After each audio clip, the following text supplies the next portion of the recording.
Can I paint your bikes for tips? The girl said it straight, no stutter, no apology. 145 men went dead quiet. She was 18 years old, standing in the middle of a Hells Angels garage with nothing but a crumpled sketch in her hand and nerve that didn't belong to someone her age. No one invited her. No one knew her name yet. But she walked in like she'd been there before, and she looked the biggest man in the room directly in the eyes. That moment changed everything. If this is your first time here, welcome. Hit that subscribe button and follow this story all the way to the end. And drop a comment telling me what city you're watching from.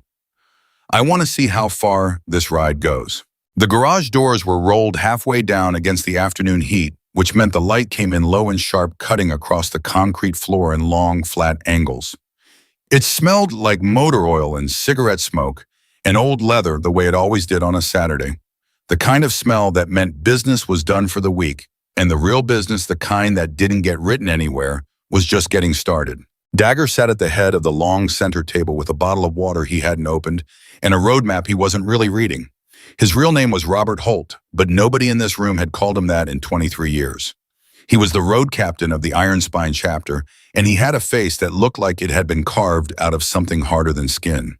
Deep-set eyes, a jaw that hadn't softened with age, hands like two catcher's mitts resting flat on the table. He was 54 years old, and he had seen everything this life had to throw at a man. And he was not the kind of person who got surprised. Which is why when the side door opened and a girl walked in, his first reaction wasn't alarm. It was confusion, pure clean confusion, like a math problem that didn't add up. She was young, that was the first thing. 18 maybe, though she could have passed for younger if it weren't for the way she carried herself. Blonde hair pulled back in a ponytail that had mostly come loose. A paint-stained jacket that was 2 sizes too big. Jeans with a tear across the left knee that wasn't a fashion choice, it was wear. Real wear, the kind you get from living rough. She had a shoulder bag slung across her chest, and she was holding something against it with both arms. Folded paper, a sketch. She didn't hesitate at the door. She walked straight in. Bricks, who was 6'4" and 300 pounds and had once stopped a bar fight by picking up a pool table, looked up from his phone and blinked. Cutter, who was sharpening a knife for no particular reason, stopped sharpening. Diesel, who had been mid-sentence in a conversation with 3 other men, lost the thread entirely. One by one, the garage went from loud to less loud to the particular kind of quiet that happens when everyone in a room makes the same decision at the same moment, which was to look at this girl and figure out what in God's name she thought she was doing. She stopped in the center of the floor. She looked at Dagger. Can I paint your bikes for tips? Nobody laughed at first. The silence was too complete for that.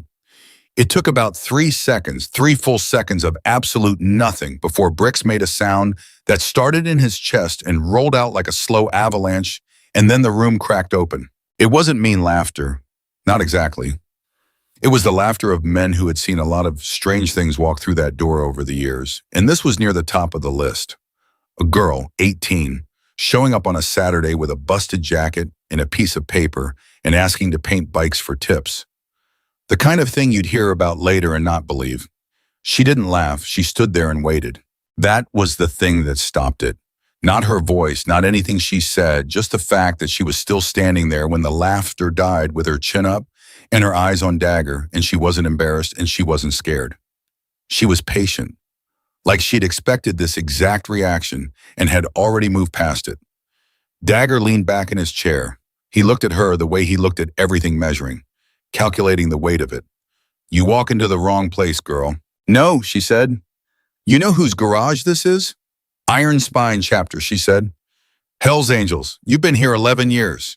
You've got 43 bikes registered to members in this room and another 12 in the lot out back. She paused. I did my research.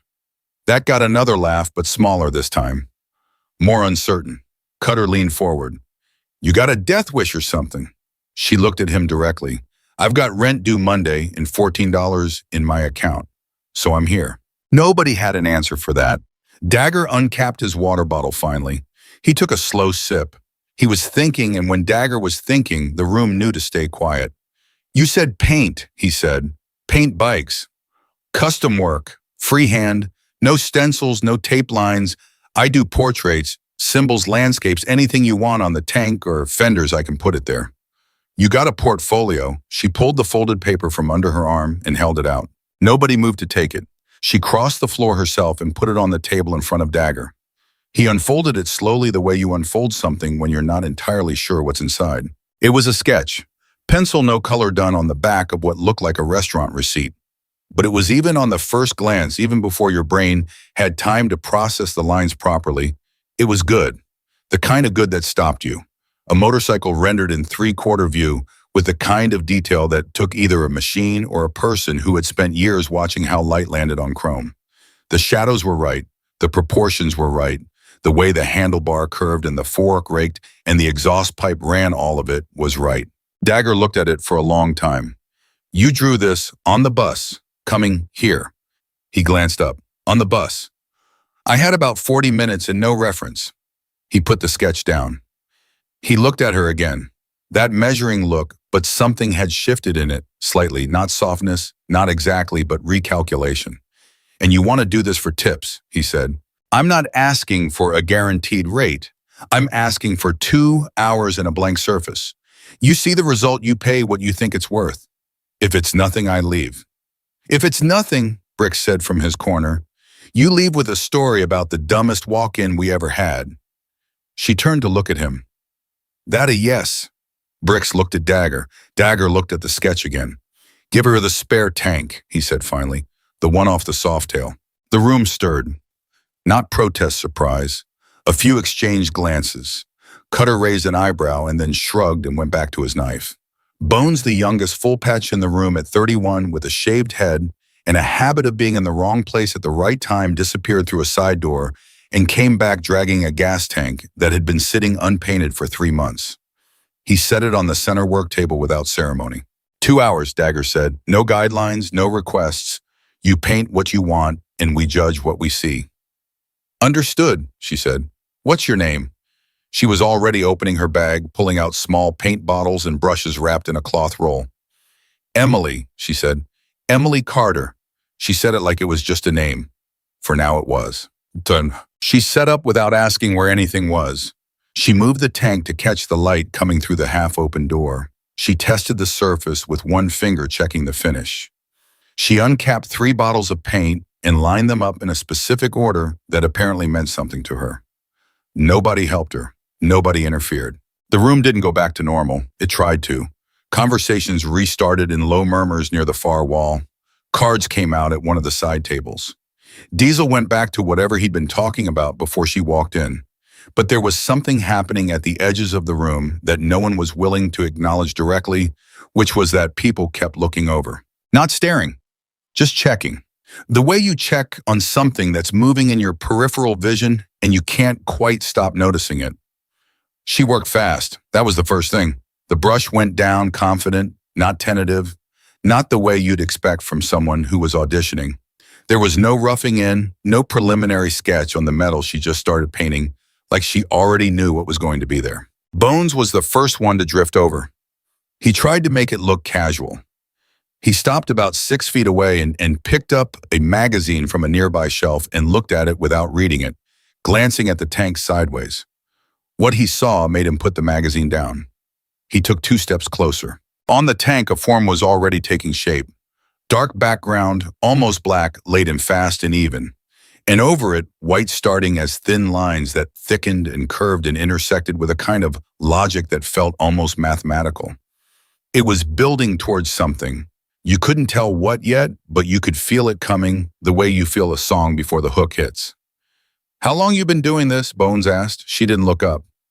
Since I could hold a brush. You go to school for it? No. You teach yourself. She paused, not long, just a beat. Mostly. Bones nodded like that answered something. He stood there for another 30 seconds and then walked back toward the card table, and then 20 minutes later he was back again, and this time he didn't pretend he was doing anything else.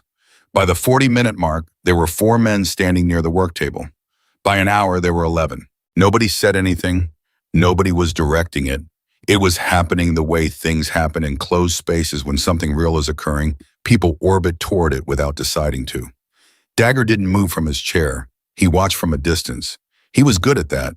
Watching from a distance told you things that being close up didn't. What he was watching wasn't just the painting, it was the room. He'd seen these men respond to a lot of things over the years. Violence, money, threat, respect. He'd seen them stand around a crash bike with their hats in their hands. He'd seen them at funerals and at celebrations, and in the middle of situations that most people didn't have a category for. He knew what they looked like when something got through their defenses. That's what he was seeing now. At the 90-minute mark, Cutter, who had gone back to sharpening his knife and made a point of not looking at the tank, got up and walked over. He stood behind the group. He was taller than most of them, so he could see over shoulders without moving anyone. He looked at what was on the tank. He stood there for a while. Then he said very quietly to no one in particular, "Where'd she learn that style?" Nobody answered him because nobody knew what he meant yet. But Dagger heard it from across the room, and something in his chest went slightly still. Style. Cutter had used the word style. Not skill, not technique, style, which meant he'd recognize something specific. Dagger got up from his chair for the first time in an hour and a half. He crossed the garage slowly, hands in his pockets, taking the long way around out of habit. When he reached the edge of the group, people made room without being asked. That was just how it worked with Dagger, and he stepped up to the work table, and he looked at the tank. She was still working. There was maybe 20 minutes left in her 2 hours. The painting was almost finished, and there was no other word for it, extraordinary. Not flashy, not the kind of thing that screamed for attention. The opposite. It was the kind of work that pulled you toward it, made you lean in, made you feel like you were seeing something private. The design was abstract, but it wasn't random. Dark roads stretching back into a horizon that wasn't a typical horizon. It bent slightly, curved like the earth itself was curling in at the edges. On the road, 2 figures on bikes. Not detailed, not portrait style, just suggested shapes that your mind filled in as riders. Behind them, something that might have been wings, or might have been exhaust plumes, or might have been both. Spread wide, permanent. It was a memory painting. That's the only way Dagger could think to describe it. It looked like something someone had painted, because they were trying to hold on to something that was already leaving. He recognized the feeling. He didn't recognize the image. But Cutter's words stuck with him. Style. He turned to look at the girl directly. She sensed it. She glanced up for just a moment, then back to the tank. "Where are you from, Emily?" "Ohio," she said. Originally. I've moved around." "Who taught you to paint like this?" A pause. The brush didn't stop, but something in her shoulder changed, a slight tension. "My brother," she said. The word dropped into the room differently than words usually did. Dagger watched her. "Your brother paint." "He used to." "Used to." He let that sit. "What's his name?" She finished a stroke. She started another. She didn't answer for a count of 10, and in a room that quiet, 10 seconds was a long time. "Lucas," she said. "Lucas Carter." The name hit Cutter first. He made a sound, not a word, just a sound. Short and involuntary, like something had glanced off him. Bones looked at Cutter. Cutter's face had done something complicated. Diesel, on the far side of the group, said very quietly, "Say that again." Emily set her brush down. She turned and looked at the room. All of them, all the faces that had shifted in the last 5 seconds, from curiosity to something else, something harder to name. "Lucas Carter," she said again. "He's my older brother, or he was. I don't know where he is anymore." The silence that followed was a different kind than before. Before, it had been the silence of men watching something beautiful being made. This was the silence of men who had just been handed something they didn't know how to hold. Dagger's voice, when it came, was quiet and exact. "How old is your brother, Emily?" "He'd be 31 now," she said. "He disappeared 6 years ago. He worked with a chapter up in Michigan for a while. He painted bikes. He was good. He was really good." Her jaw tightened slightly. "Better than me." Nobody argued with that last part. Nobody could have. Because the men in this room knew that wasn't possible. Because the men in this room remembered Lucas Carter. And Lucas Carter had been the best they had ever seen. Dagger looked at the tank. He looked at the painting, the road, the riders, the wings, and now that he knew, now that the name had been said out loud, he couldn't see it any other way. It wasn't just similar to Lucas's style. It was Lucas's style. Same weight distribution in the lines. Same way of suggesting figures rather than defining them. Same philosophy about negative space. What you left empty was as important as what you filled. But there was more than that, the design itself. Dagger had seen this image before, not finished, not complete. He'd seen it as a sketch years ago pinned to the wall of a paint room in the back of a garage in Detroit. Lucas had been working on it for months. He called it his someday piece, the one he was building toward, the one he wasn't ready to commit to metal yet, because once you painted a thing, it stopped being a possibility and started being a fact. Lucas had disappeared before he ever finished it. And now his 18-year-old sister had walked into a Hells Angels garage in broad daylight with $14 in her account and painted it freehand on a spare gas tank in under 2 hours. Dagger put his hand flat on the table next to the tank. He steadied himself. He was not a man who needed steadying, and this was a very small gesture, and nobody noticed it except Cutter, who noticed everything. "You said you don't know where he is," Dagger said. "No. When did you last see him?" "I was 12. Her voice didn't waver, but it went quieter. "He drove me to school one morning and said he'd see me at dinner, and then he just didn't." A pause. "They found his car. Nothing else. And you went looking." It wasn't a question. He already knew. She looked at him. "Wouldn't you?" He held her gaze for a moment. "Yeah," he said. "I would." She nodded just once and picked her brush back up.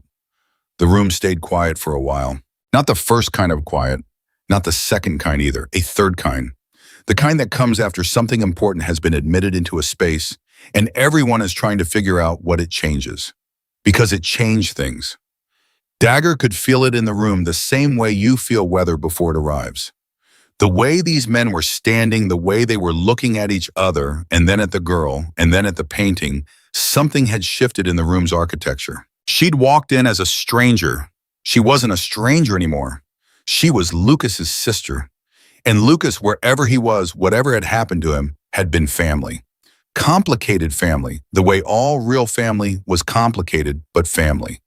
The kind of bond this life made that didn't unmake itself even when people disappeared. She was the closest thing to him they'd seen in 6 years. And she was here alone with a busted jacket and $14 painting the piece her brother never finished. On a borrowed tank, in a room full of strangers who turned out to be something else. Bones looked at Cutter. Cutter looked at Dagger. Dagger looked at the painting. "Give her another hour," he said quietly. "Let her finish it right." Emily's brush didn't stop, but her shoulders for just a moment came down. Not much, just enough. Emily set the brush down at the 2 hour and 40-minute mark. Not because anyone told her to, because it was done. She stepped back from the tank. She didn't say anything. She didn't gesture for anyone to look. She just stepped back and crossed her arms over her chest and looked at what she'd made with the particular expression of someone who was checking the work, not admiring it. Dagger was the first one to step forward. He stood in front of the tank and he didn't speak. He looked at it the way a man looks at something that has caught him off guard, in a way he hadn't prepared for, not with shock, but with a kind of stillness. Like his body had made a decision to be quiet while his mind caught up. The painting was finished now. The road, the riders, the wings, all of it resolved into something that felt less like decoration and more like a statement, like an argument you couldn't counter. The two figures on the road had a quality that was hard to define. They weren't portraits.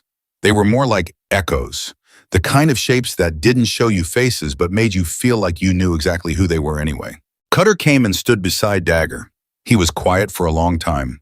Then he said, "He talked about this piece for 2 years." "I know," Dagger said. "He never would have finished it." "I know that too." "She finished it." Dagger nodded slowly. "Yeah." Neither of them said anything else for a while. Behind them, the room had compressed. All the peripheral activity, the card game, the conversations, the habitual noise of a Saturday afternoon in a garage had collapsed inward. There were men 3 and 4 deep behind Dagger and Cutter now, and none of them were talking. They were looking at the tank the same way, with that stillness. Bones was standing off to the side with his hands in his pockets and his jaw tight. He was 31 years old and he had never met Lucas Carter. Lucas had been gone before Bones patched in, but he'd heard the stories. Everyone in this chapter had heard the stories. Lucas Carter was the kind of name that got said with a particular weight, the weight of someone the club had lost and never fully processed losing. Emily stood apart from all of them. She was watching the room, not the painting, taking inventory of faces. It was a habit Dagger would realize later, the habit of someone who had spent a long time assessing whether a room was safe. Then Diesel spoke. He was at the back of the group, and his voice was rough and low, and he wasn't the kind of man who said things that mattered very often, which meant when he did, people paid attention. "Where did you say you were staying?" he said. Emily looked at him. "I didn't." "Where are you staying?" A beat. "Right now, nowhere permanent." The room absorbed that. Dagger turned from the tank. He looked at Emily directly. "How long have you been in the city?" 3 weeks. 3 weeks with nowhere permanent. "I've been managing." "How?" She met his eyes. "Day work, odd jobs. I painted a mural on the side of a laundromat last week for $60. I did 2 hours of yard cleanup 2 days ago for 20. She said it without apology, without performance. Just facts. "I've been looking for something steadier." Dagger nodded once slowly. There was something moving behind his eyes. Not pity, nothing like pity, but a kind of recognition. He'd seen people in hard situations before. He could read the difference between someone who was down on their luck and someone who was running. Emily Carter was running. He just didn't know from what yet. "You got family?" he asked. Something shifted in her face, fast like a door closing. "No, Parents gone, no elaboration, no invitation to press." He didn't press. Not yet. "Lucas," he said. "When he was here, when he was with the Michigan chapter, did he ever talk about coming home, about Ohio?" Her jaw tightened slightly. "He sent letters for a while. After he left." She paused. Then the letters stopped. When did they stop? About 8 months before he disappeared. Dagger filed that away. He looked at Cutter, who was still looking at the tank. Cutter made a small motion with his chin, barely anything, just a tick, but Dagger read it perfectly. It meant, "I need to tell you something. Not here." "Take a break," Dagger said to the room, which was his way of telling them to give him space without telling anyone to leave. The group began to disperse slowly. Not eagerly, nobody really wanted to walk away from what was in that room right now, but they did it. Dagger looked at Emily. "You hungry?" She blinked, like the question was unexpected. "What?" "There's food in the back. Nothing fancy. You want some?" She looked at him for a moment, measuring, the same measuring he'd been doing to her since she walked in. "Sure," she said carefully. "Bones," Dagger said without looking around. "Yeah," Bones said from behind him. "Get her something." "On it." Dagger and Cutter moved toward the side corridor, not a conversation, not officially, just two men walking in the same direction. When they were out of earshot of the main room, Cutter stopped and turned. "You know what that design means?" Cutter said. It wasn't a question. "I know what Lucas said it meant," Dagger said. "Two riders a long road. He said it was about two people who took the same journey. He never told me who they were." "I think she knows." Dagger said nothing. "She painted it from memory," what Cutter said. "Not from a photo, not from a sketch he left. She had it in her head, which means he showed it to her, which means he talked about it, which means she knows more about where Lucas's head was than she's saying." Dagger looked down the corridor for a moment. She was 12 when he left. 12-year-olds remember things. "Yeah," Dagger said, "they do." A pause. "You think she came here for a reason?" Cutter said. "Not just rent." Dagger thought about the way she'd walked in, the way she'd said the chapter's name, the number of bikes, the years they'd been operating. Research. She'd said she'd done research. "I think she came here for answers," Dagger said. "Same as we do." Cutter nodded. "So what do we do?" Dagger looked back toward the main room where Emily was sitting at the edge of the work table with a plate of food that Bones had produced, eating with the focused efficiency of someone who hadn't had a real meal in a while. "We let her eat," he said, "and then we ask her the right questions." In the main room, Bones sat down across from Emily with his own coffee and said nothing for a minute. He was good at comfortable silence, better than most men twice his age. Emily ate. She wasn't wolfing it down, but she wasn't slow about it either. She was practical about the food the same way she was practical about everything. "How'd you find us?" Bones asked finally. She looked up. "I told you. Research." "That's not research," he said. "That's specific. Chapter size, bike count, years of operation. That's file information." She set her fork down. Lucas kept notes. He wrote about every chapter he worked with. I found his notebooks when I was after he was gone. I read them. A pause. All of them. Bones stared at her. You've been reading his notebooks. For 6 years.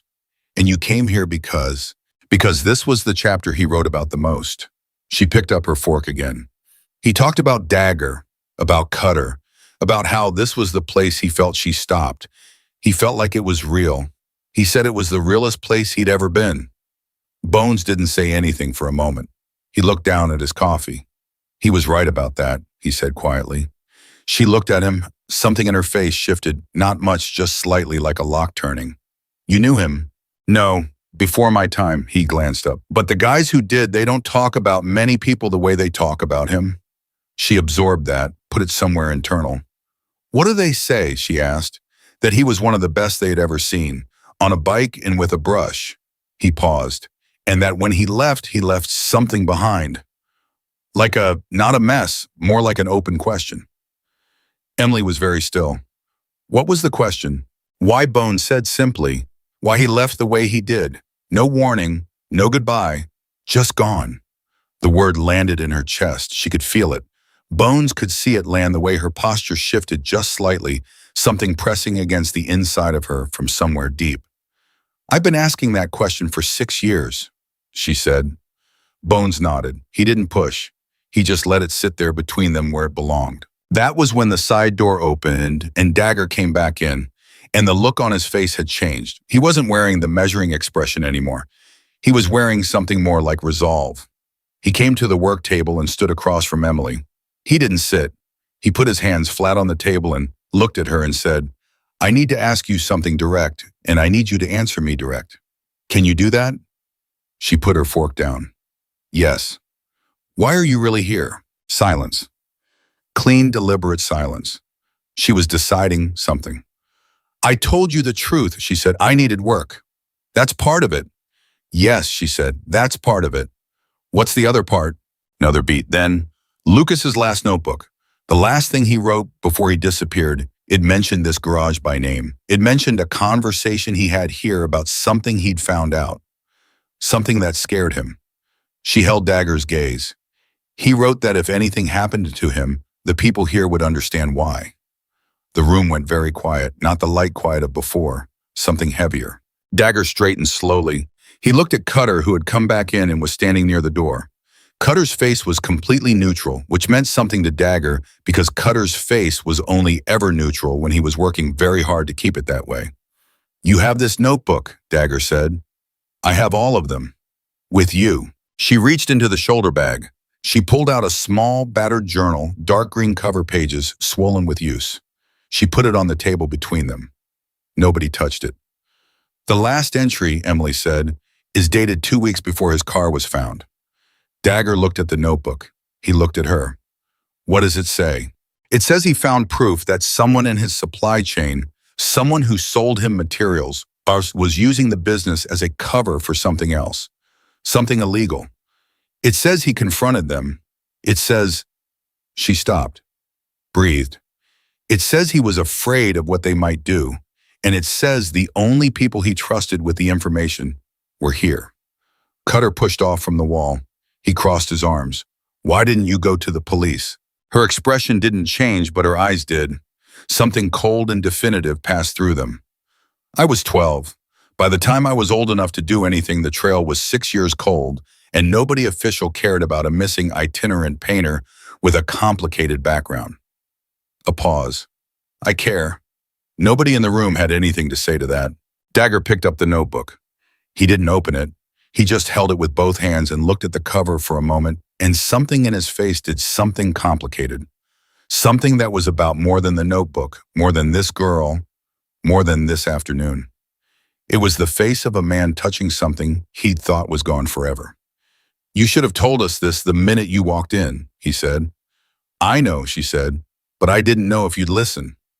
And now you're listening. He held her gaze for a long moment. Then he set the notebook back down on the table open side toward her, and he said, start at the beginning, tell me everything. Emily nodded. She put her hands flat on the table on either side of the notebook, and she started talking. She talked about Ohio, About the house where she and Lucas had grown up, two kids and a father who wasn't always there, and a mother who left when Emily was 4. About Lucas being the one who stayed, the one who made sure there was food, the one who taught her to hold a brush when she was 5 years old. About how art wasn't something they chose, it was just what they were, the same way some families were athletic or musical or good with numbers. For them, it was line and color and the exact pressure required to make something on a flat surface feel alive. She talked about Lucas leaving when she was 12. Not running away, leaving carefully, deliberately, making sure she was placed with a guardian before he went. Sending money when he could. Writing letters that were long and detailed and full of the kind of observations only Lucas would make about light, about movement, about the character of different roads in different states. She talked about the letters stopping. She talked about the guardian. She said it in a tone that told everyone in the room that this was not a safe topic, that she was summarizing something much larger, and that she was choosing not to open it fully right now. The guardian's name was Ray Briggs. He was her father's cousin. He had legal authority over her until she turned 18. She had turned 18 11 days ago. She talked about finding Lucas's notebooks, about reading them in secret, hiding them from Ray, spending years building a mental map of her brother's movements, about the patterns she discovered, how his writing became shorter, more guarded, more careful in the months before he disappeared, about the last entry. He writes about a man named Voss, she said, Gerald Voss. He ran a supply shop in Detroit, custom paint supplies, specialty materials. Lucas bought from him for 2 years, and then he started noticing things. She turned to a page near the back of the journal and laid it flat. Deliveries that came in at night, customers he'd never seen before, cash transactions that didn't go through the register. Dagger looked at the page.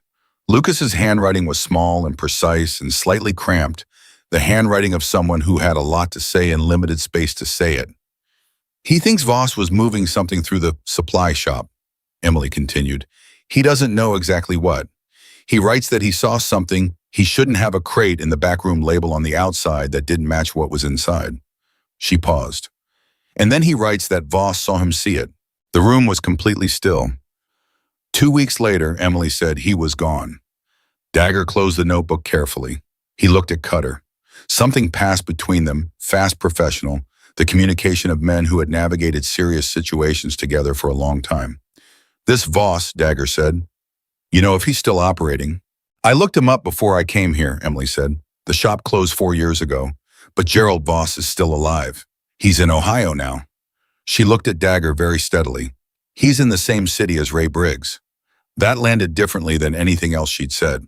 Because it wasn't a coincidence, and everyone in the room knew it wasn't a coincidence, and she knew they knew, and she'd said it exactly that way on purpose, laying it down like a card on a table, face up, letting them read what it said.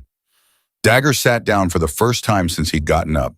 He sat across from her, and he looked at her for a long moment, and he said, Your guardian, Ray Briggs, is he the reason you've been on the run? Emily's chin came up slightly. I've been on the run since I turned 18, she said. Because the day I turned 18, I went to the county records office and I started pulling everything I could find about Lucas's disappearance. I made calls. I asked questions. Her jaw tightened. 3 days later, someone broke into my apartment. The room held its breath. They didn't take anything, she said. They just left. But they moved things. Went through Lucas's notebooks, I could tell by the order they were in. And then Ray called me and told me to stop asking questions and come home. And you didn't, Bones said. I packed what I could carry and I left that night, she said. Bones looked at Dagger. Dagger was looking at Emily with an expression that had settled into something that was past assessment and past calculation and was now something much simpler. Something that looked like a decision being made. How long ago was that? Dagger asked. 14 months, she said. 14 months, alone. 19 years old, she'd turned 19 somewhere in those 14 months, moving from city to city with Lucas's notebooks and a bag of paintbrushes and $14 in her account, following a 6-year-old trail, looking for a brother who might not be findable, running from a man who wanted her to stop looking. She hadn't stopped. Dagger looked at the tank. At the painting, the road the two riders, the wings spread wide over both of them. Lucas's unfinished dream finally completed by the only person on earth who could have done it. He looked back at Emily. We knew Lucas, he said quietly. He wasn't just a contractor. He was someone this club trusted. Someone we considered part of this. He paused. When he disappeared, we looked. We didn't find anything. And eventually, he stopped. We should have looked harder. Emily looked at him for a moment. Then she said, I'm not here to blame anyone. I know you're not, Dagger said, but I'm telling you anyway because you deserve to hear it. He straightened. He put his hands flat on the table. We're going to look harder now. A long silence. And then from somewhere in the room, not Cutter, not Bones, not Diesel, someone started clapping. Slow, deliberate, not ironic. Just one man beginning something, and then another joining, and then another until the sound was moving around the room in a low wave. Emily looked at the room. She looked at all of them, these massive, weathered, complicated men with their leather and their history and their loyalty that ran deeper than blood. And for the first time since she'd walked through that door, the thing behind her eyes that had been held very carefully in place wavered. She pressed her lips together. She didn't cry, but it was close. Thank you, she said. Her voice was completely level, completely controlled. I didn't come here expecting. You came here to get answers, Dagger said. You're going to get them. He stood up. He looked at the room. In the meantime, she stays. Nobody argued. That was how it worked with Dagger. Not because they were afraid of him, because they trusted him. Because in 23 years, he had not made a call that this room regretted. Emily looked at him. I don't want to be a burden. You're Lucas Carter's sister, Dagger said. That's not a burden, that's family. The word landed in her like a stone dropped in still water. She felt the rings of it moving outward from the center of her chest, touching things that hadn't been touched in a long time. She nodded, just once, carefully. Okay, she said. Outside, the afternoon was moving toward evening. Nobody heard the vehicle that pulled onto the street half a block away and stopped. Nobody saw the man who got out and stood looking at the garage from a distance, taking careful note of the address. Nobody saw him pull out his phone and make a call, but he was there. And he'd been following Emily Carter for 11 days. The knock came at 7:43 in the evening. Not the side door, the front. 3 hard raps evenly spaced, the kind of knock that announced itself as official before the door even opened. The kind of knock that expected to be answered. Dagger was at the back table with Lucas's notebook open in front of him and a cup of coffee going cold beside it. Cutter was across from him. They'd been going through the entries methodically for the past hour, not rushing, reading carefully the way you read something when you understand that every word might matter. Emily was on the far side of the garage. Bones had found her a proper stool, and she'd gone back to work, a second tank, this one belonging to Diesel, who had asked her quietly and without any of the earlier skepticism if she'd be willing. She'd said yes. She was already 2 hours in, and Diesel was standing 10 feet away, pretending to do something else, and stealing looks at the work every 4 minutes. The knock landed and the room shifted. Dagger closed the notebook. He looked at Bones, who was nearest the door. Bones crossed the floor and looked through the side window without opening anything. He turned back. Suit, he said. One guy, carrying something. One, far as I can see. Dagger stood. He looked at Emily. She'd heard everything, and she'd gone very still on her stool brush, hovering an inch above the tank without touching it. Keep working, Dagger said to her quietly. Not a dismissal of protection. Keep your head down. Let me handle this. She understood. She touched the brush to the metal and continued. Dagger walked to the front door and opened it. The man outside was mid-40s, medium build, forgettable face, gray suit, no tie. He had the particular quality of someone who practiced being unnoticeable, the kind of person you looked at and then forgot you'd looked at. He was carrying a slim leather folio under one arm, and he had a small rectangle of laminated card in his other hand, extended slightly forward like an offering. Robert Holt, he said. Who's asking? My name is Dennis Farrow. I'm a licensed private investigator. He held the card out. I'm looking for a young woman named Emily Carter. I have reason to believe she may be in the area, and I was wondering if you'd seen her. Dagger looked at the card without taking it. He looked at Farrow. He took his time with it, the way he took his time with everything. Private investigator, Dagger said. Who hired you? Farrow smiled. It was a professional smile, the kind that said, I'm going to be pleasant and also not answer that. I'm not at liberty to share that information. I'm simply looking to confirm the young lady is safe, and that doesn't answer my question. The smile held. Client confidentiality is not something I'm interested in, Dagger said. Who hired you? A pause. Something moved behind Pharaoh's eyes, a recalibration. He'd expected resistance, but a different kind. Bureaucratic resistance. The resistance of people who didn't want to get involved. This was something more direct, and it was requiring him to adjust. A family member, he said finally. Someone concerned for her welfare. She's 18, Dagger said. Yes. So she's not a minor. She's not a runaway in any legal sense. She doesn't require locating by anyone. Pharaoh's smile thinned slightly. The family member is simply worried. There's no legal dimension here. This is a welfare check. Purely voluntary. Then it stays voluntary, Dagger said. And voluntarily, I can tell you that I don't have any information that would help you. That was the truth, technically. He had plenty of information. He just wasn't sharing it. Pharaoh looked at him for a moment. He was reading the situation, and the situation was telling him something he didn't like. Mr. Holt, if you do happen to encounter this young woman, I'd encourage you to— I'll keep that in mind, Dagger said. And he closed the door. He stood at the door for 3 seconds. Then he walked back to the main room. Emily was looking at him. She'd stopped painting. Diesel had moved closer to her instinctively, not in front of her, not blocking, just closer. Bones was still near the window. Cutter hadn't moved, but his body had the quality of something coiled. Private investigator, Dagger said he was hired by a family member. Welfare check.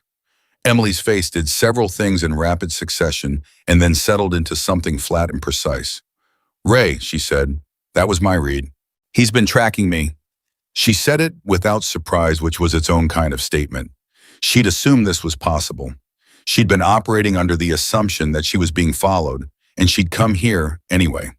That told Dagger everything about how desperate she was, and also how determined. He was outside earlier, Bones said from the window. Before Pharaoh showed up. Different car. Someone was sitting half a block down for at least 40 minutes. Emily closed her eyes for 1 second. 1 second of something private passing across her face. Then she opened them again, and she was back. He's been 11 days behind me, she said. I thought I'd move fast enough. You move fast enough, Dagger said. You're in here. He's out there. She looked at him. For now. That's all that matters right now, he said. Now, this moment. You're here. He sat down at the table again and opened Lucas's notebook and looked at her. Come sit. There are things in here I need to ask you about. She set the brush down. She came to the table. Cutter had a second chair ready. She sat. Dagger turned to a page near the end of the journal. One of the later entries, the handwriting slightly more compressed, slightly more urgent. Lucas writes about Voss 3 times in this section, he said. First mention is just the name and a note that something felt off. Second mention is 2 weeks later. That's when he describes the crates. He looked up. Third mention is the last entry. Emily nodded. I know what the last entry says. Read it out loud, Dagger said. I want to hear it in your voice. Sometimes things land differently. She held his gaze for a moment.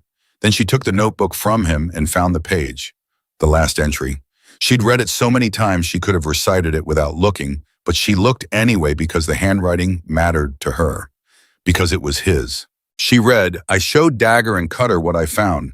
They told me to be careful and to document everything. I've been documenting. I've got photographs, didn't think I'd need them, but I took them anyway. The crate had medical packaging inside.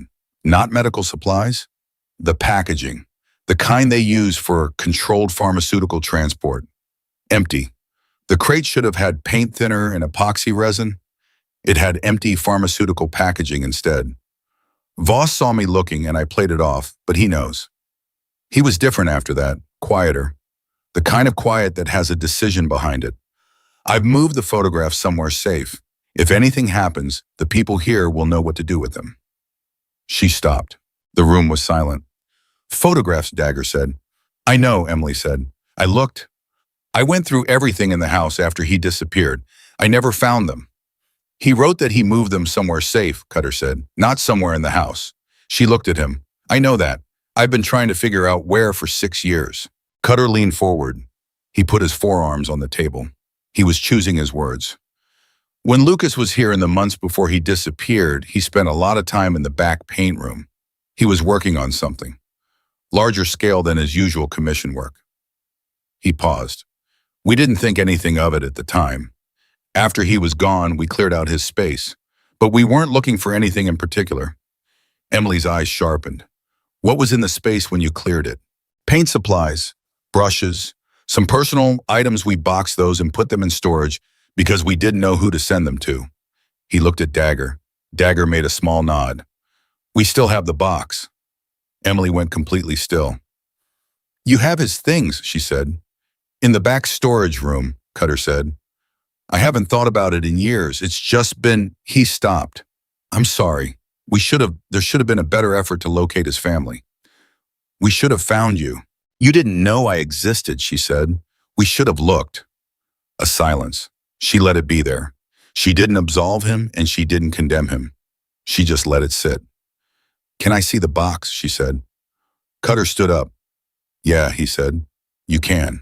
The storage room was narrow and packed with the accumulated history of a chapter that had been in the same location for over a decade. Cutter went through it methodically. He knew exactly which shelf, which corner. He came out with a box that was medium-sized cardboard, sealed with tape that had gone yellow and brittle with age. He put it on the work table. Emily stood in front of it. She put her hands on the top of it, and she didn't open it immediately. She stood there with her hands on the box and she breathed. Nobody said anything. Nobody told her to hurry. Nobody moved. Then she peeled back the tape and opened the box. Inside brushes. A worn leather roll of palette knives. A small sketchbook, different from the journal, smaller, with a hard red cover. A flannel shirt that had been folded neatly. A photograph face down. A small metal tin that had once held mints. She picked up the photograph first. She turned it over. It was a picture of two children. A boy of maybe 14 and a girl of 6 or 7, standing in a backyard she recognized immediately. Lucas was grinning. Emily was looking at the camera with the serious expression she apparently hadn't grown out of. The backyard. Ohio. Before everything. She held the photograph and the thing she'd been holding back all evening, through the investigator's knock, through reading the journal entry out loud, through all of it, moved very close to the surface. She pressed her thumb against the edge of the photograph. She held it there. Then she set it down carefully and picked up the metal tin. She shook it. Something shifted inside. Not mint tablets. She opened it. Inside, rolled tight and secured with a rubber band that crumbled. When she touched it were 2 strips of film negative, 35 millimeters, small rectangles of transparent amber with dark images on them that you couldn't see clearly with the naked eye, but that were unmistakably photographs. Film negatives. The photographs Lucas had written about. The room registered what it was looking at. He hid them in plain sight, Bones said very quietly, in a tin and a box of supplies. Emily held the film up toward the light. The images were too small to make out, but the existence of them was real and solid in her hand, and she was gripping them tightly enough that Dagger, watching her, thought for a moment she might not be able to make herself put them down. We need to develop these, Cutter said. I know someone, Diesel said immediately. Old guy. Does film development, analog photography. Trustworthy. How soon, Dagger asked. I can call him right now. Then call him. Diesel pulled his phone out and walked toward the back. Emily set the film negatives down on the table with the extraordinary care of someone handling something irreplaceable, which they were. She picked up the small red sketchbook and opened it. Lucas's sketches, page after page of them. Bikes, roads, figures, patterns. The visual vocabulary of a man who thought in images. She turned pages, slowly absorbing. She was somewhere private in that moment, and everyone around her respected it. Then she turned a page and stopped. On this page, Lucas had written, not drawn, written, long, dense, small handwriting that filled the page completely margin to margin. It was dated, and the date was 3 days before his car was found. She read it. She read it twice. Her face changed while she read it. What? Dagger said. She looked up. He knew, she said. Her voice was different now, lower, tighter. He'd figured it out by this point. Voss was running pharmaceutical packaging through the supply shop he was laundering it. Empty pharmaceutical containers, the kind used for controlled substance transport. Someone was using them to move product through a legitimate supply chain. She looked back at the page, and Lucas figured out who was financing it. She paused. He writes a name. The room held still. Ray Briggs, she said. The words detonated quietly in the space between them. Dagger stared at her. Your guardian. My guardian, she said, who has been my legal custodian since I was 12, who has been controlling my access to Lucas's estate, what little there was, who told me to stop asking questions. She set the sketchbook down very carefully, the way you set down something explosive. He wasn't just trying to control me. He was protecting himself. Lucas found out that Ray was involved with Voss. Lucas disappeared. And then Ray became my legal guardian. She looked at Dagger. I've been living in his house for 6 years. I didn't know. The silence that followed that was a different quality entirely. Something older and colder and very serious. Cutter said, that's not a coincidence. No, Dagger said. It's not. That means Briggs knew where Lucas was. He knew what Lucas had found. And when Lucas disappeared, Cutter stopped. He was positioned to control everything, Emily said, including me, including Lucas's belongings, including anything Lucas might have left behind. She paused, except the notebooks. Those were at the house, but they were in a box in my room that Ray never searched because he didn't know they existed. Something fierce came into her face. Lucas mailed them to me, not to himself, to me, before everything fell apart. He mailed them to his 12-year-old sister, and she put them in a shoebox under her bed and didn't understand what they were for 6 years. The weight of that settled over the room. A 12-year-old girl, a shoebox, 6 years of not knowing what she was sitting on. Dagger stood up. He was not a man who paced, but he moved to the window, back one deliberate circuit. Processing. When he stopped, he looked at Emily with the full weight of his attention and said, the PI outside, Pharaoh, if Briggs sent him, then Briggs knows I'm getting close, Emily said. He's known since I started making calls 14 months ago. He's been trying to get me back under his control. Under his control, or Bones started. Or, Emily said. She said it simply and directly and with the exhaustion of someone who had been sleeping with that possibility for over a year. I know, I've thought about it every night. Dagger looked at Cutter. The two men had a full conversation in 3 seconds of eye contact. Then Dagger looked around the room at Bones at Diesel, who had come back and was listening from the doorway at the sick other men who had drifted in from various parts of the garage during the last 20 minutes because things of gravity pull people toward them. Pharaoh is going to report back to Briggs tonight, Dagger said. He's going to tell him the address. He's going to tell him Emily is here. Probably already has, Cutter said. Then we have tonight, Dagger said. Maybe less. He turned to Emily. She was sitting straight, and she was not afraid, or rather she was afraid, and she had made the decision that fear was not in charge tonight. He recognized that quality. He respected it deeply. You said Lucas's photographs, once they're developed, would show what was in those crates, Dagger said. That's what he wrote. If Voss and Briggs were running pharmaceutical laundering 6 years ago, that operation either stopped or it didn't. It didn't, Emily said. I looked up Briggs's financials public records, what I could access. He's been increasing his business activity in the same distribution sector for 4 years. He changed the company name, changed the structure, but the pattern is the same. Dagger looked at her. You figured all of this out alone. I had Lucas's notes, she said. You figured this out alone, he said again. And this time it wasn't a question, it was a recognition. He meant you did this without resources, without backup, without anyone in your corner, and you got further than anyone should have been able to. She looked at him, and for just a moment, the composure shifted and something younger showed through. The 18-year-old, the kid who had been doing an adult's investigation since she was old enough to understand what the notebook said. I didn't know what else to do, she said. You came here, Dagger said. That was the right thing. From outside came the sound of a car moving slowly down the street. Everyone heard it. Bones went to the window. Different car, Bones said. Just passing. But the tension in the room didn't fully release. It redistributed, settled into a lower register, the kind of alertness that stays on. Dagger made a decision. He made it the way he made all decisions, completely without hedging. Diesel, get the film to your guy tonight, whatever it costs. He looked at Cutter. I want to know everything we can find on Gerald Voss. Current address, current activity. He looked at Bones. She doesn't leave this building tonight. Clear the back room, the one with the couch. She sleeps here. I don't need, Emily started.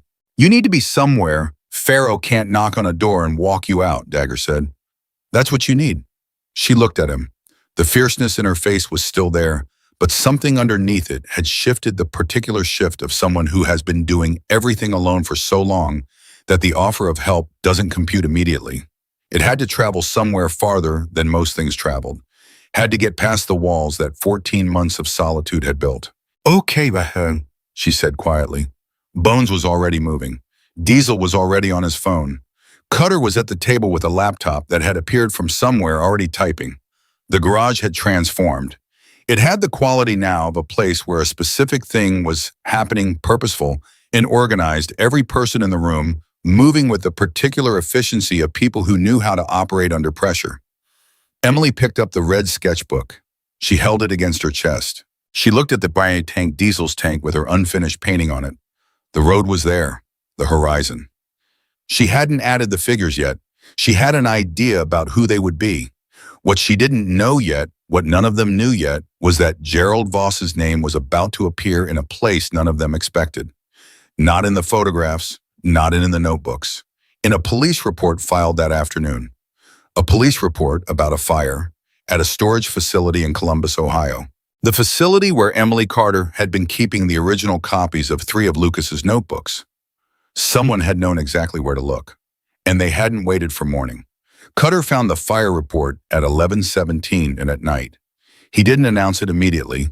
He read it twice the way he read everything that mattered, carefully, completely, making sure he understood what he was looking at before he said a word.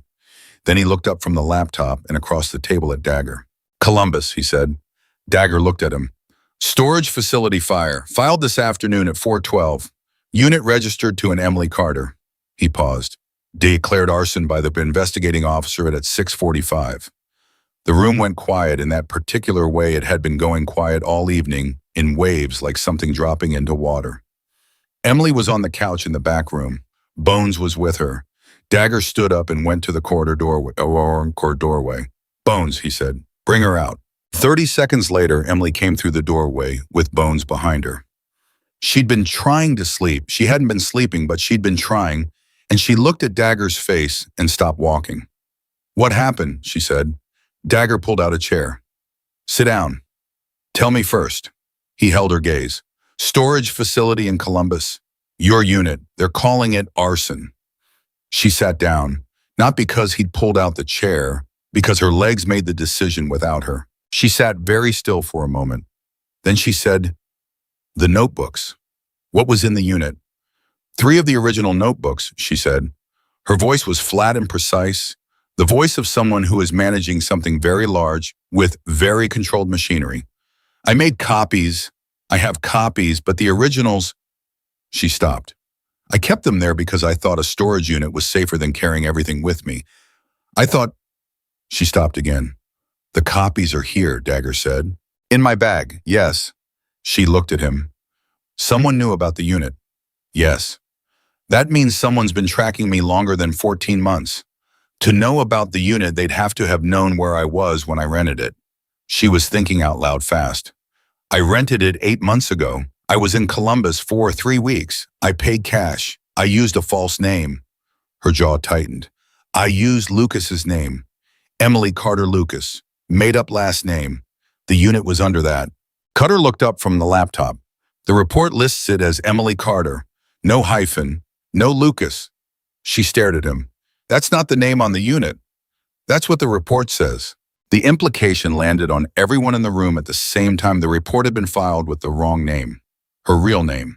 Which meant whoever filed it, or whoever fed information to whoever filed it, knew her real identity despite the fake name. Which meant the false name hadn't been a protection at all. Someone had already known who she was and where to look. Pharaoh, Bones said. Pharaoh's been on her longer than she knew, Dagger said. Emily pressed both hands flat against the table. She looked at them, her own hands, for a moment. Processing. Recalibrating.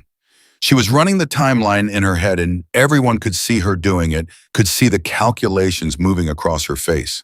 8 months ago, she said. When I rented the unit, that was when I first started reaching out to contacts who knew Lucas, people from his old life. I was trying to triangulate where he'd been in his last months. She looked up. One of them must have reported back to Ray. Who did you contact? Dagger asked. 4 people. A woman named Sandra who ran a boarding house in Detroit where Lucas stayed, a mechanic named Phil who worked near Voss's shop, a former club associate from a different chapter up in Lansing. She paused. And a lawyer, someone Lucas had consulted about I didn't know what at the time. I found his name in an earlier notebook. The lawyer's name, Cutter said. Mr. Henderson, David Henderson. He had an office in Columbus. Cutter was already typing. Nobody spoke while he searched. The sounds of the keyboard and the distant noise of the street outside and the low hum of the garage equipment were the only things in the room. Then Cutter said, David Henderson, attorney at law, Columbus, Ohio. Current corporate clients include... He stopped. He read something. He read it again. Briggs Distribution, LLC, he said. The name landed like a physical thing. Emily stood up. He's Ray's lawyer. He's Ray's lawyer, Cutter confirmed. She had called Ray's own lawyer. She had called him looking for information about Lucas, and he had told her nothing useful. And she had moved on, but he had known her name and known she was looking, and he had gone straight to Ray Briggs. And 8 months ago, the clock had started ticking faster, and she hadn't known it. I handed him the information, she said. I called him. I identified myself. I told him I was Lucas's sister. She said it without melodrama, without self-pity. Just clear-eyed recognition. I've been running from a fire I started. You were a kid doing an investigation without resources, Bones said. That's not... I was 19 and I made a mistake, she said. I need to know what it cost me. She looked at Dagger. The photographs, Diesel's contact, how long for development? He said morning, Dagger said. First light. Diesel's with him now. Then we have until morning. She sat back down. What else can we find tonight? That was the moment, that particular sentence, the way she said it, the forward motion of it, that settled something in the room. Not just for Dagger, for all of them. Because she wasn't asking to be protected. She was asking to work. She was treating this like a problem with a solution and asking who was going to help her find it. Cutter turned the laptop toward her. Start with Briggs's business filings, he said. You know his operation better than I do. Tell me what I'm looking at. She pulled the laptop toward her and started reading. They worked through the night. It wasn't glamorous work. It was the grinding, detailed, frustrating work of following paper trails that had been deliberately obscured, corporate names that changed addresses, that shifted registered agents that were shells inside shells. Emily had a 6-year head start on the material, and she moved through it with the focused speed of someone who had memorized the architecture of a particular kind of deception. She talked while she read, narrating what she saw, and Cutter took notes in a parallel document, and Dagger sat beside them both and listened. Bones brought coffee at midnight. Real coffee, strong the way the garage always made it. Emily took the mug and drank it without looking up and said, "Thank you," in the automatic way of someone deep inside a problem. Bones stood behind her for a moment and looked at the screen. How long have you been doing this? He asked. The research, the tracing. 6 years, she said, but seriously for 14 months. She scrolled to a new screen. I don't have formal training. I just read everything I could find about how to follow money, and then I did it. A pause. Lucas taught me that everything leaves a mark, every brushstroke, every choice. He was talking about painting, but same principle, Bones said. Same principle. She looked at a filing date and made a sound of recognition. There, right there. Briggs Distribution changed its registered agent 18 months ago. Same month I started making calls. She pointed at the screen. He restructured the company when he found out I was looking. He was cleaning house. Cutter leaned in, which means there was something to clean. Which means there was something to clean, she echoed. And he did it fast, which means he was scared. She sat back. A man who's completely clean doesn't restructure his company the same month his ward starts asking questions about a 6-year-old disappearance. He just doesn't. Dagger looked at the screen, then at her. The photographs Diesel is developing.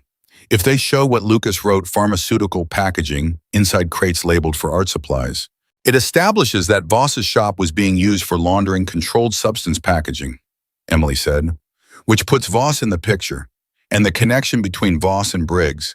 is in the notebooks. Is in Lucas's handwriting in the notebooks, she said, which I have, which are copies now because the originals just burned. Her voice stayed level, but something underneath it tightened. But copies are still evidence, especially when they are corroborated by photographs.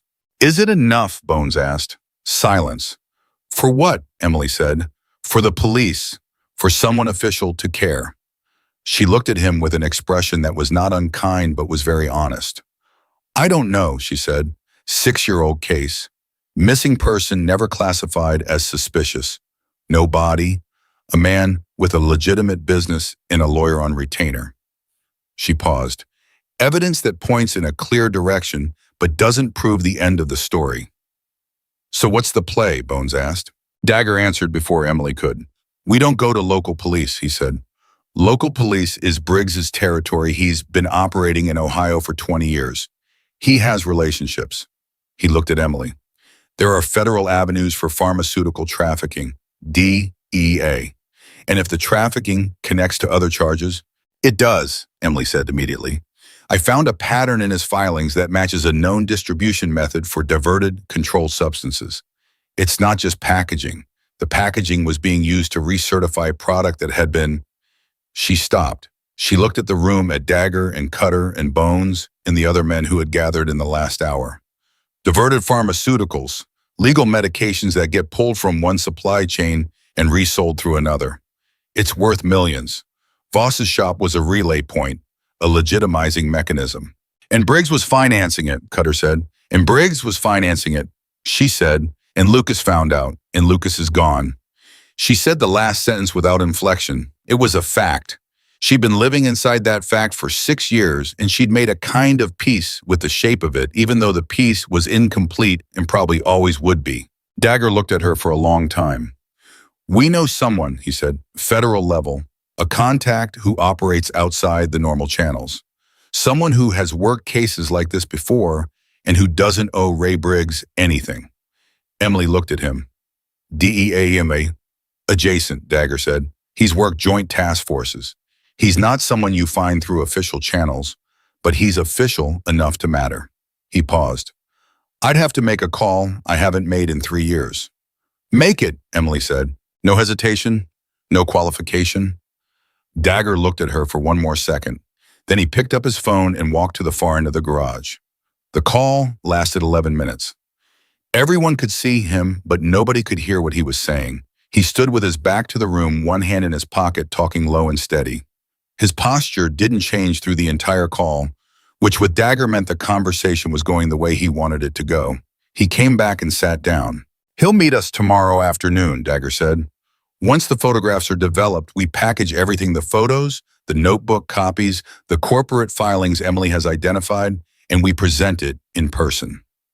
Where? Cutter asked. Here. Dagger looked at Emily. You okay with that? Yes, she said. His name is Garrett, Dagger said. He's going to ask you hard questions, and he's not going to be gentle about it. He needs to know everything holds together. It holds together, she said. I know it does, Dagger said. I'm telling you so you're prepared for him. She nodded. She reached into her bag and pulled out the copies of Lucas's notebooks.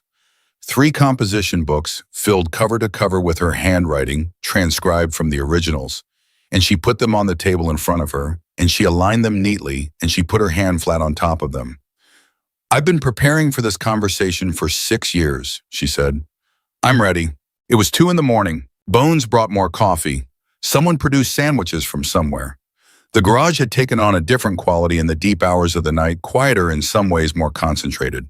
A few of the men who didn't have specific tasks had gone to sleep on cots in the back or in chairs along the wall.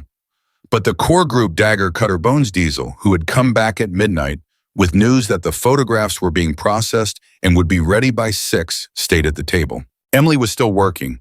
She was building a timeline. Physical on paper, Cutter had found a roll of butcher paper, and she'd stretched a length of it across the work table, and she was marking events in Lucas's careful chronology, connecting them to Briggs's business filings, connecting those to the dates in the notebooks, building a visible architecture of what had happened and when.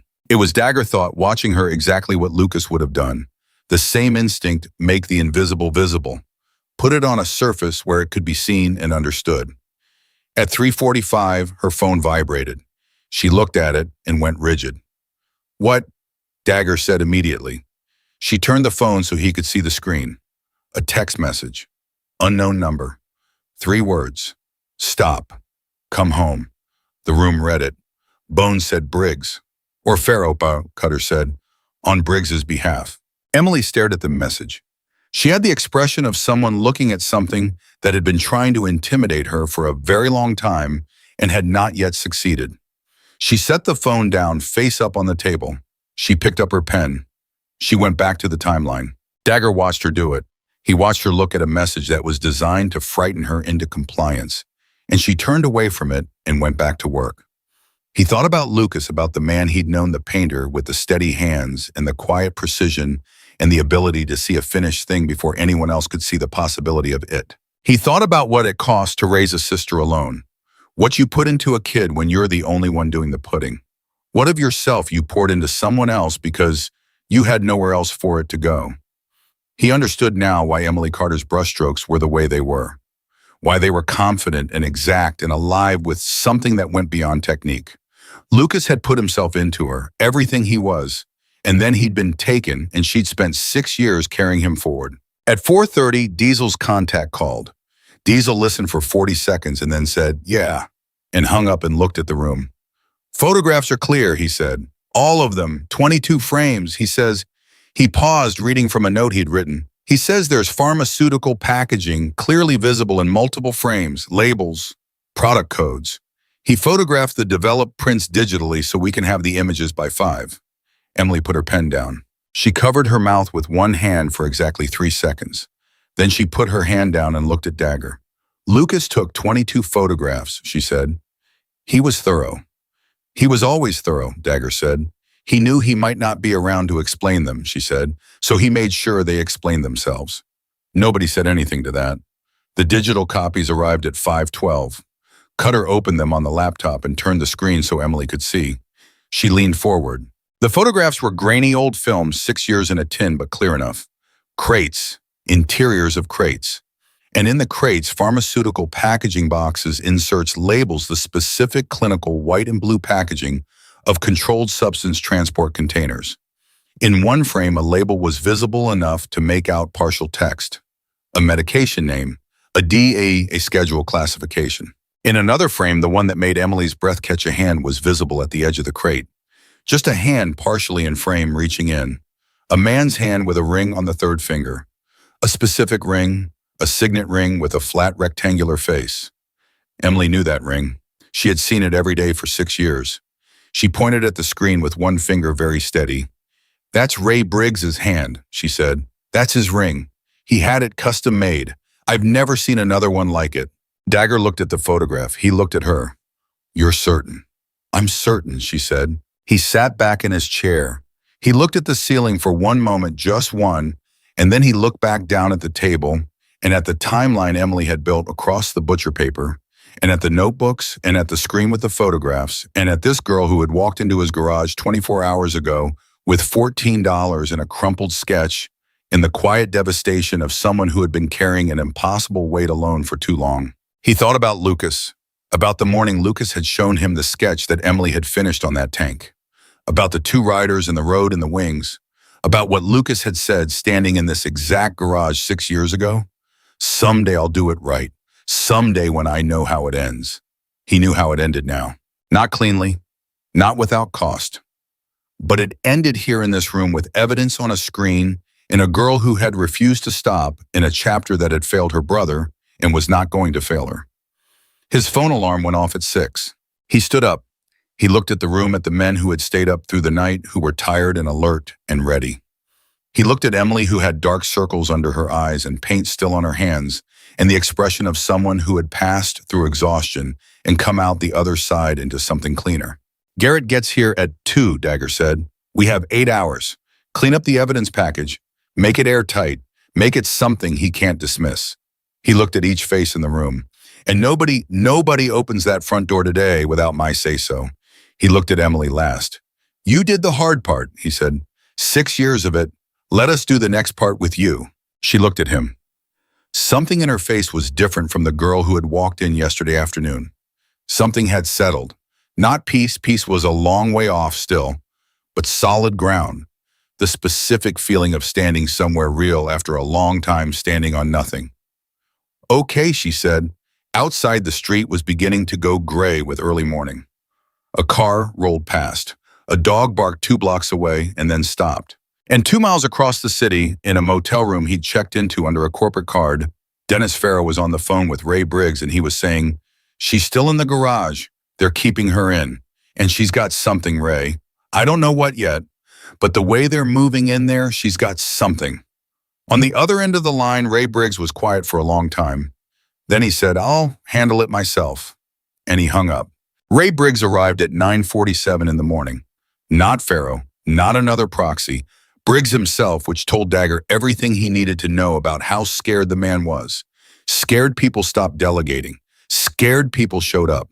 He came in a black SUV with 2 men Dagger didn't recognize. Not law enforcement, not investigators, just large men in plain clothes with the specific posture of people hired to make other people feel small.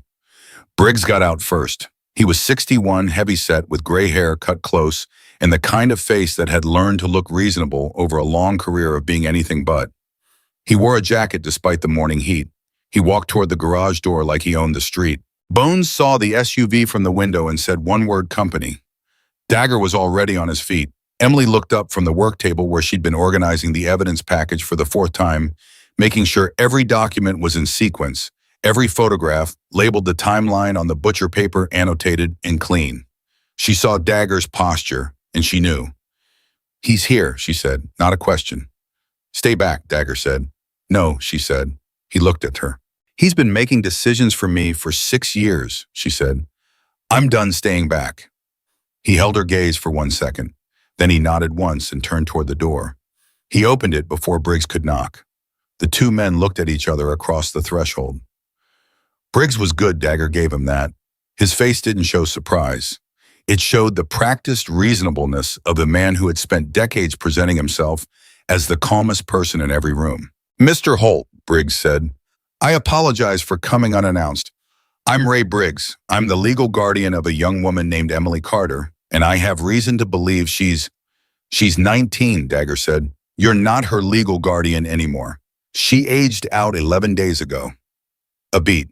"She's still a vulnerable young woman who—" "She's standing right here," Dagger said. "You can talk to her directly." He stepped aside.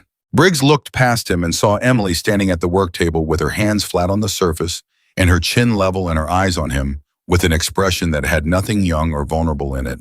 It was the expression of someone who had been building toward this moment for 6 years and had arrived at it completely prepared. Briggs's face did something fast and complex that he controlled immediately. But Dagger saw it, the flicker, the recalculation. "Emily," Briggs said, and his voice shifted into something warmer, something paternal.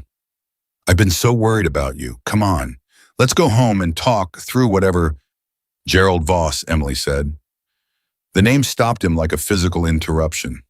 "What?" he said. "Gerald Voss," she said again.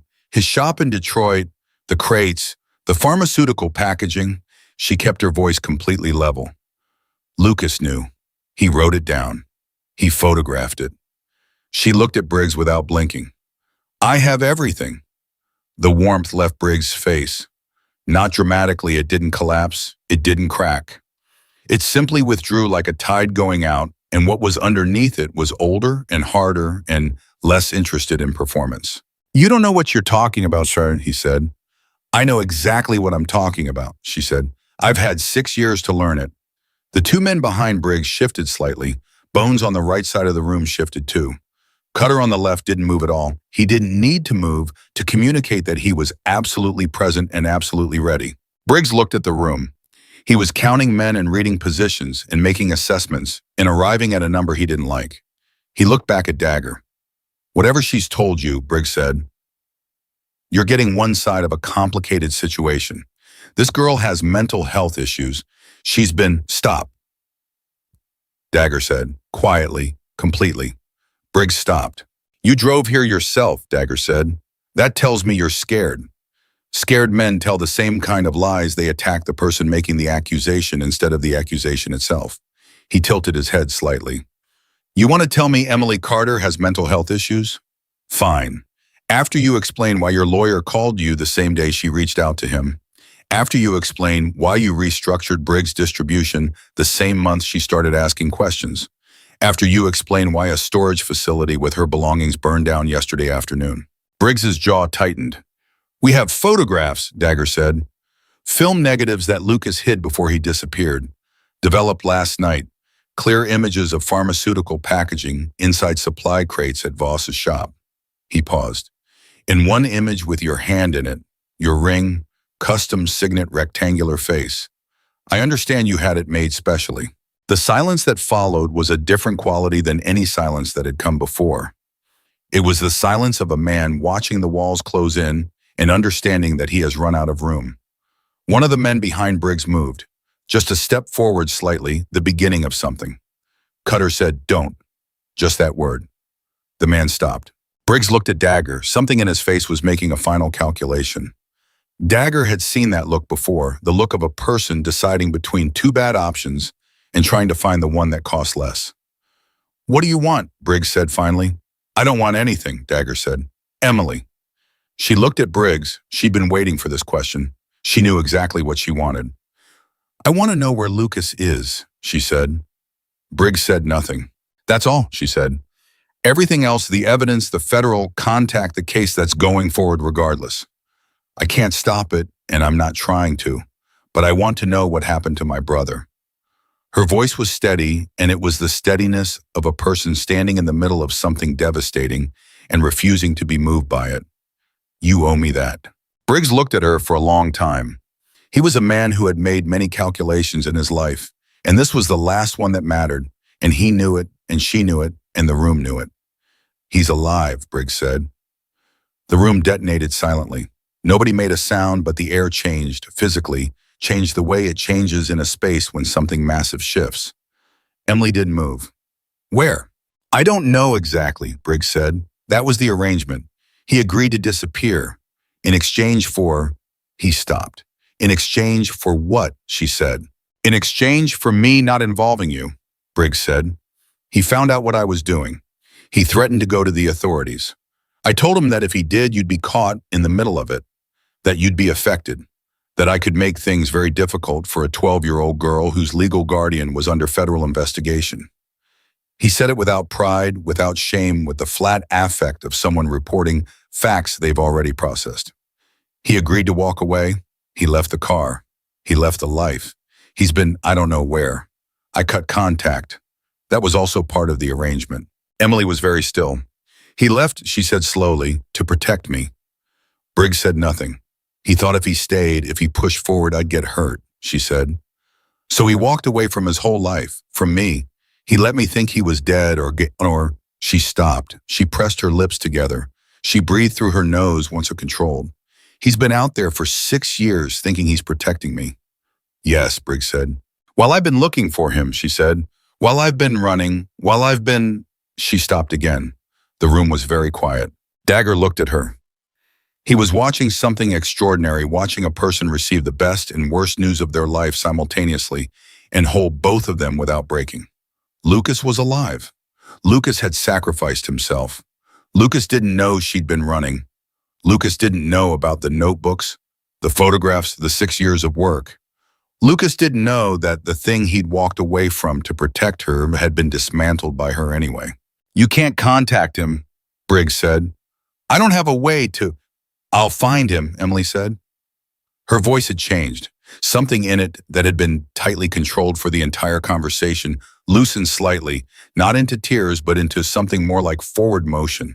Certainty. The certainty of a person who has spent 6 years doing impossible things and knows they can do one more.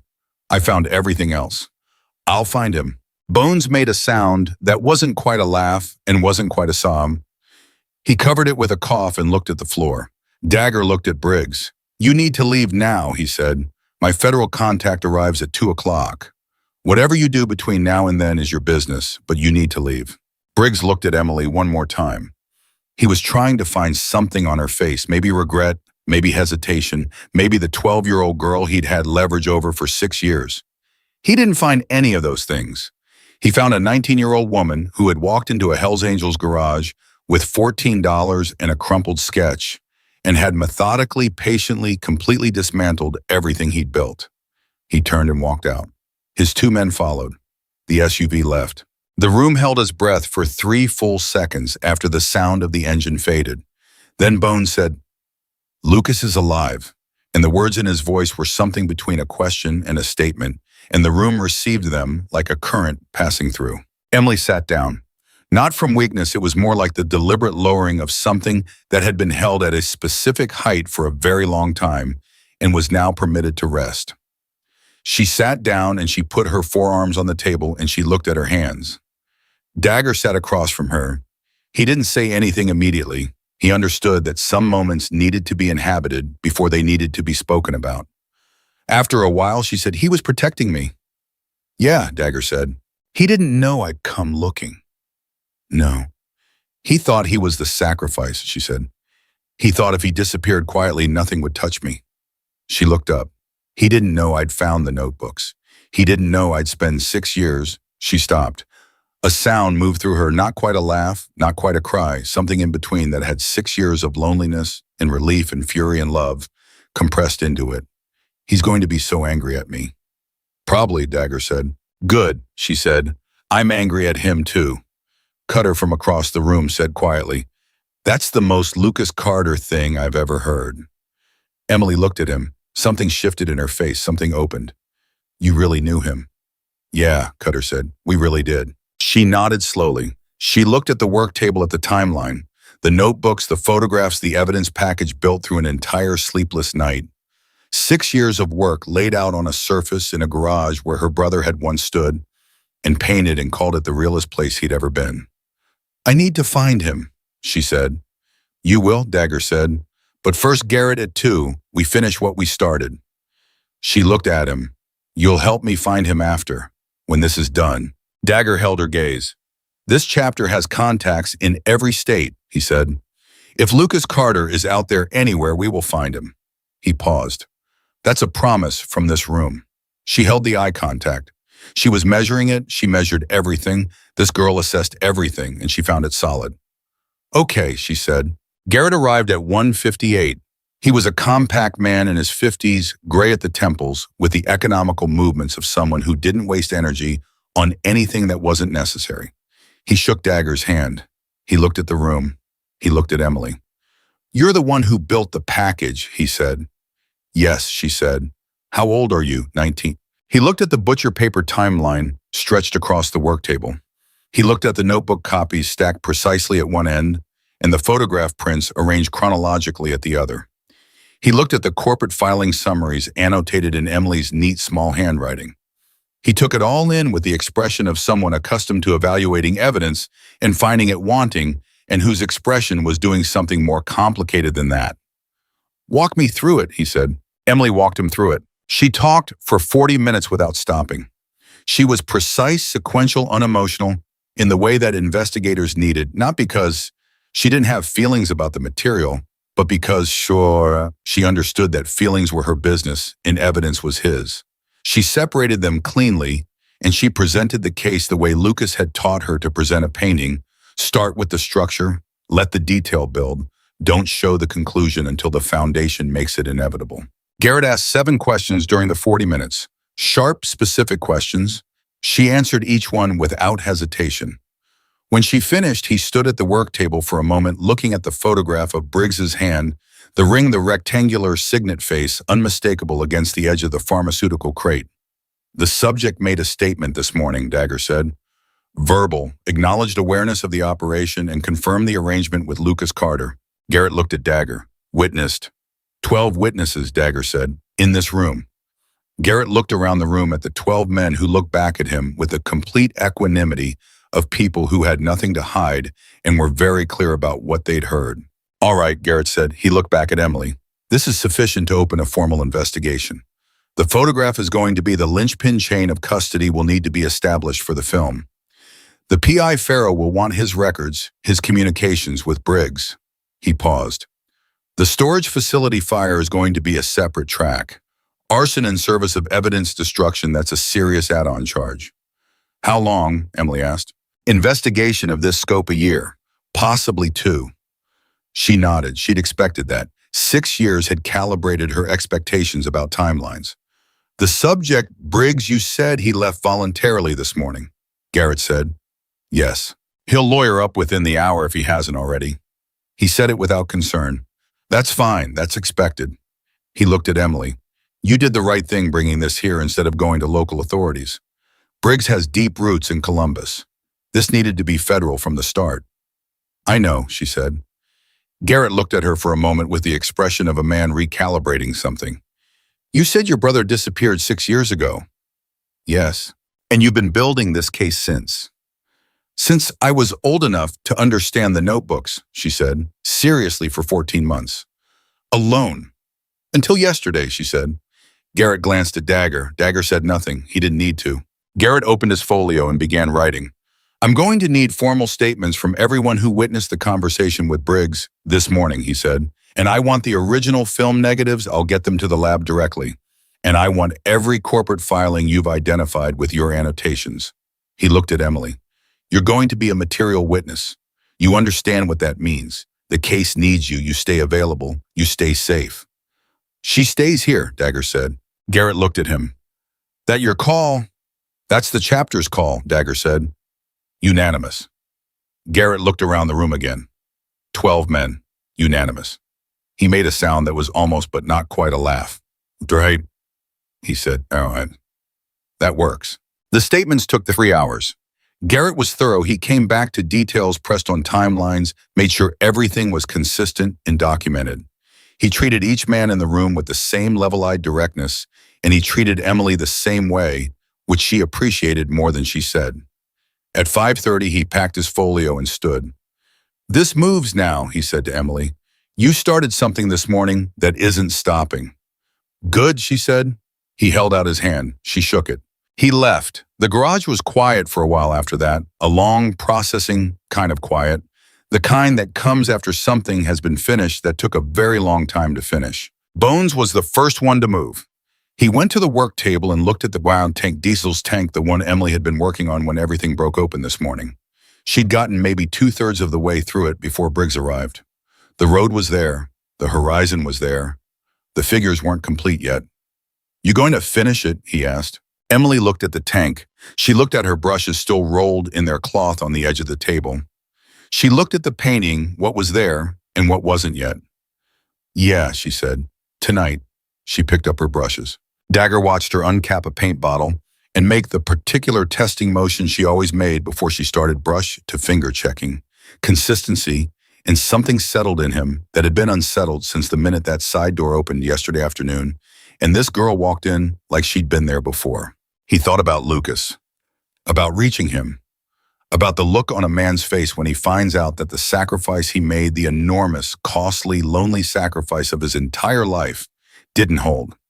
That his 12-year-old sister grew up and found the notebooks and followed the thread and walked into a Hells Angels garage with $14 and dismantled 6 years of carefully maintained silence with brushes and patience and a refusal to stop. He was going to be furious. He was going to cry. He was going to be the luckiest man alive. They found Lucas Carter 11 weeks later. He was in New Mexico working under a different name at a body shop outside Albuquerque, doing paintwork on cars because it was the only thing he knew how to do, and he couldn't stop being what he was even when he was trying to disappear. Cutter found him through a contact who knew a contact who had seen a particular style, a specific way of suggesting movement in metal, a philosophy about negative space, and had mentioned it, and the mention had traveled until it reached someone who knew what it meant. Emily made the call herself. She sat in the back room of the garage with her phone in both hands, and she dialed the number Cutter had found, and it rang 3 times, and then a man's voice answered, cautious, unfamiliar, in its caution stripped of everything that wasn't necessary, and she said, Lucas. A long silence. Then his voice changed, completely. Like a wall coming down all at once. Emily, he said, just her name. But the way he said it contained 6 years and a sacrifice, and a 12-year-old girl he'd been carrying in the center of his chest across every mile of his disappearance. She didn't cry. She'd made a private decision about that, and she kept it. I found the notebooks, she said. Another silence. Then, how much? All of it, she said. I found all of it. He made a sound she had no category for. She'd never heard her brother make that sound. She filed it away. Are you safe? He said. I'm safe, she said. I've been safe since I found the right garage. She paused. You knew this garage? He was very quiet for a moment. Dagger's chapter, he said. Yeah. Another silence. She could hear him breathing.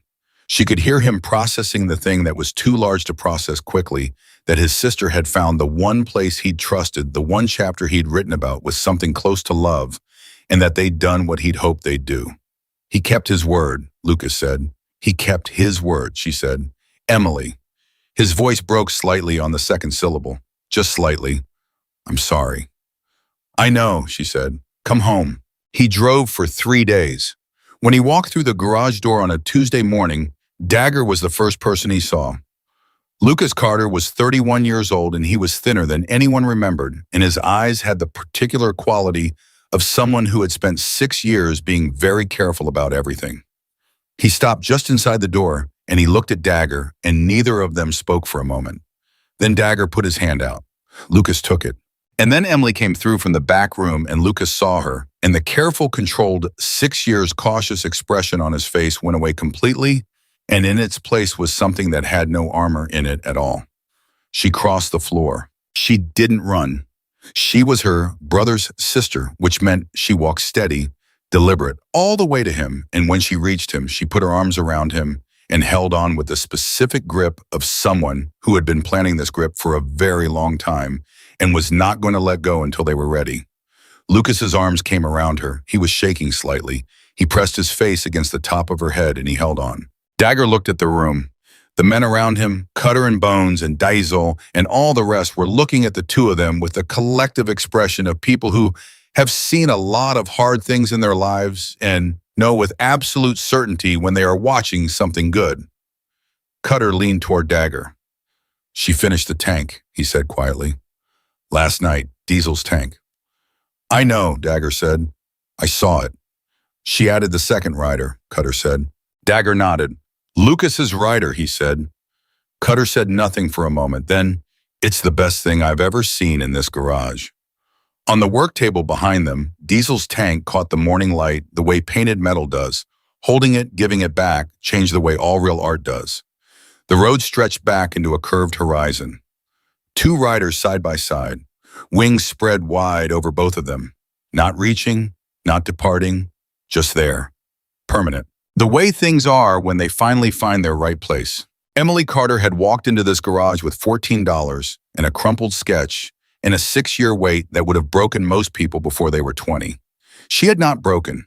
She had come in through the side door and stood in the center of the floor and said 4 words to the biggest man in the room, and those 4 words had started something that didn't stop until everything that needed to be found was found, and everything that needed to be said was said, and the brother she had spent 6 years looking for was standing in the same room as the men who had always been his family. Some roads take everything from you, Shu. And some roads, if you stay on them long enough, if you refuse to stop, if you walk into the right garage on the right afternoon with nothing but your talent and your nerve, and the absolute refusal to let someone you love stay lost, some roads bring everything back. Emily Carter had stayed on the road, and the road had brought her home.